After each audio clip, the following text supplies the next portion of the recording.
Today, on the weekly Star Wars News Roundup, announcement made for the Star Wars Battlefront beta, Force Friday brings us a whole lot of Episode 7 merchandise, casting news for Episode 8, and much, much more.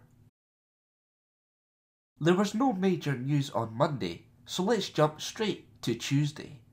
The entire first season of Star Wars Rebels has been released on Blu-ray, so there's a chance to catch up before Season 2. News on Season 2 later. Star Wars Battlefront drops in November, but you have the opportunity to play the game before then.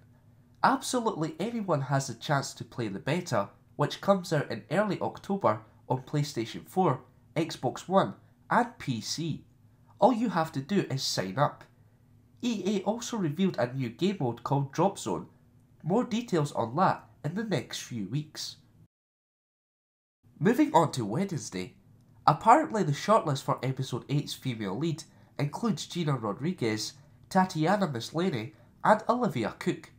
Although the casting process is in its early days, the actresses are being prepped for chemistry tests with John Boyega. This indicates that whoever is chosen will have significant on-screen time with Boyega. More casting news later. On Thursday, Rebels director Dave Filoni talked about Season 2. There will be a link to his interview in the description, but don't watch it if you've not seen Season 1 due to spoilers. In the video, Filoni addressed many questions from Season 1, one of which was that we will find out if Ahsoka knows who Vader is in the upcoming series. In addition, he said that there will be a new important character introduced.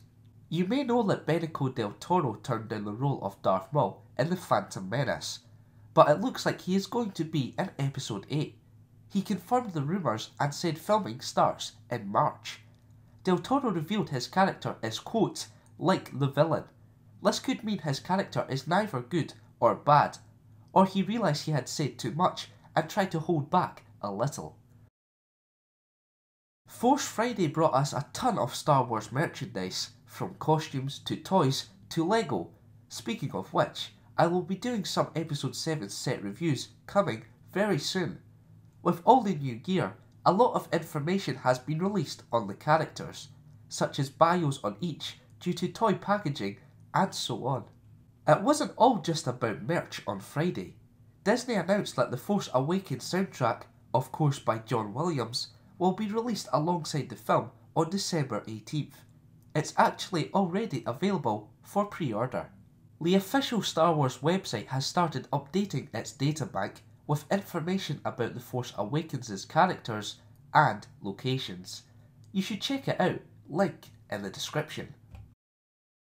Yesterday it was announced that Marvel's Star Wars special C-3PO #1 will come out in December, so to build up the movie.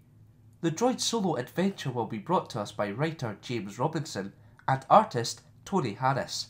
Apparently, we will find out what happened to C-3PO's arm. Before we get on to the Spotlight of the Week segment, let's look at some Episode 7 spoilers. If you would wish to remain spoiler-free, skip a few minutes ahead. In the behind-the-scenes video shown at San Diego Comic-Con, we briefly saw a humanoid creature.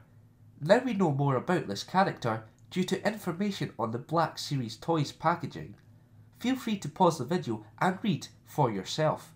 This next and final spoiler comes from an IGN article, which I'll leave a link to in the description as it goes into a fair bit of detail.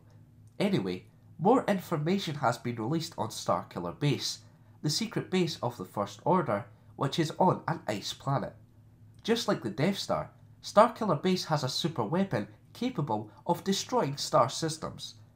A Korean TV trailer revealed 5 new details about what is presumed to be Starkiller Base.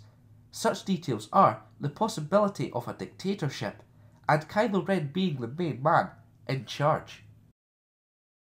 It's now time for this episode's Spotlight of the Week, and today it is dedicated towards the remote-controlled BB-8 toy. Quite possibly the cutest droid ever has been made into an RC toy, controllable by a smartphone app. How cool is that?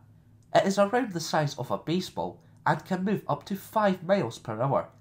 I certainly know what I want for Christmas.